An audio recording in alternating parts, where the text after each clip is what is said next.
Good morning बच्चों। आज मैं आपको रिद्धि संस्कृतम पाठ्यपुस्तकम कक्षा 7 का सप्तम पाठ है आर्यभट्टः पढ़ाने वाली हूँ। आर्यभट्ट महान गणितज्ञ खगोलविद आसीत। आर्यभट्ट महान गणित के खगोलवेत्ता आसीत हुए। आर्यभट्टस्य जन्म 476 तमे ख्रीष्टाब्दे बिहारप्रदेशस्य पाटलिपुत्र अभवत्।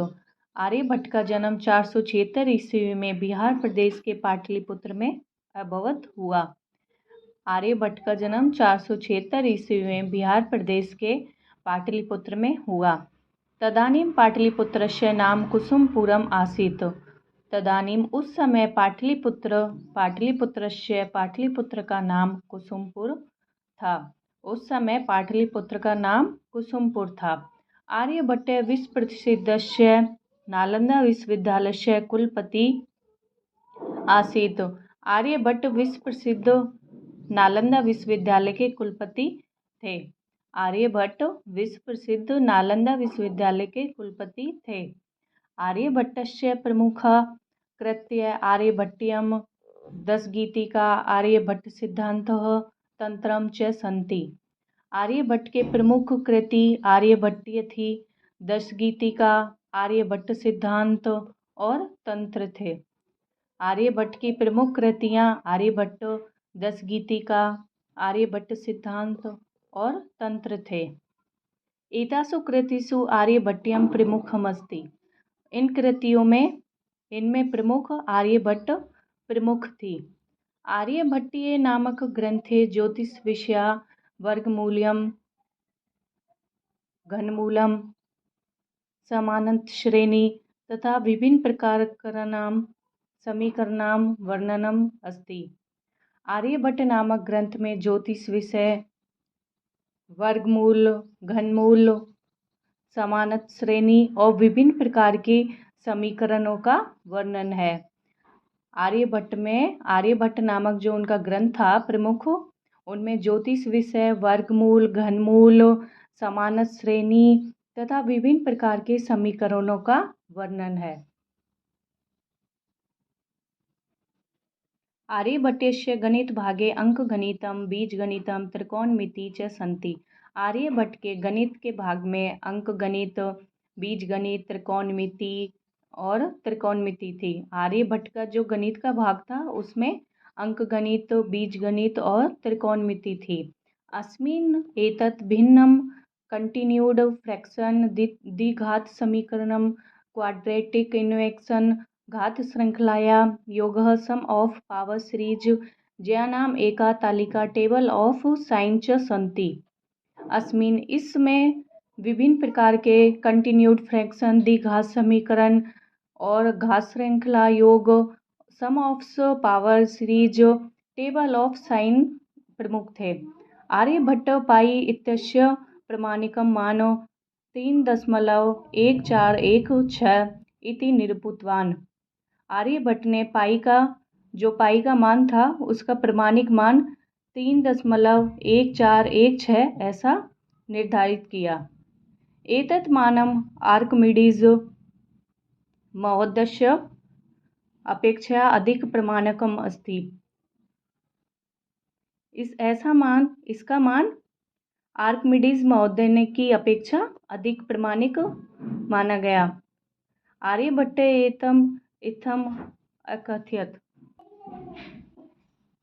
आर्यभट्ट इदम इत्थम अवर्णयत्। आर्यभट्ट ने इसको इस प्रकार से वर्णित किया। चतुराधिकम शतमुष्ट गुणम द्वादिष्ठस्था सहस्त्र गुणा नाम।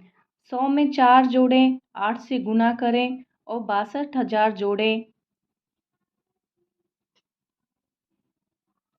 फिर इसके बाद है अयुत द्वैस्य विस्कंभम आसन्नो व्रत परिणाहे। अयुत द्वैस्य 20,000 परिधि व्रत का व्यास ज्ञात करने के लिए हम 100 में 4 जोड़ेंगे, 8 से गुना करेंगे प्लस 62,000 जोड़ेंगे और क्या आएगा 3.1416।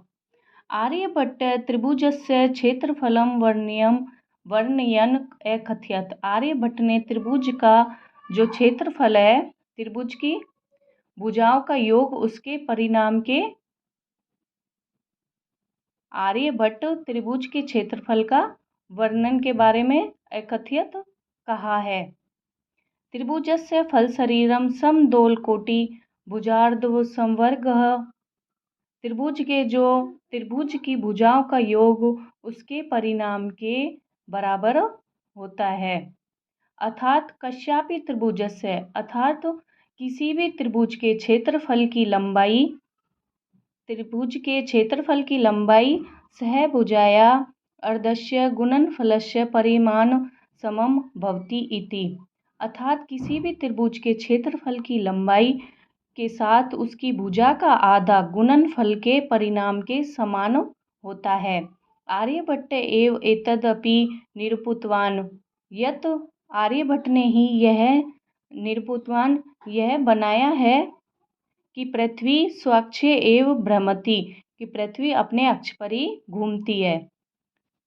पृथ्वी अन्य ग्रह च सूर्यस्य परिक्रमा कुर्वन्ति, और पृथ्वी के जो अन्य ग्रह हैं वह सूर्य की परिक्रमा करते हैं। इत्यापि, ऐसा ही अनेनैव साधितम, अन्य इसी प्रकार से ही अनेक सिद्ध किया है। आर्यभट्टस्य गौलपादस्य नवमे श्लोके वर्णयन् आर्यभट्ट कथयति। जो आर्यभट्ट का गोपाल पाद का जो 9वां श्लोक है उसमें भी वर्णन किया गया है।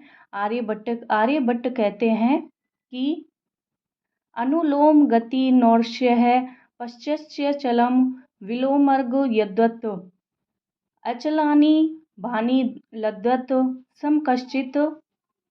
समकश्चित् मग्नानि लंकायाम। कि एक नाव में बैठा आदमी स्थिर वस्तुओं को पीछे की दिशा में जाते हुए देखता है। बिल्कुल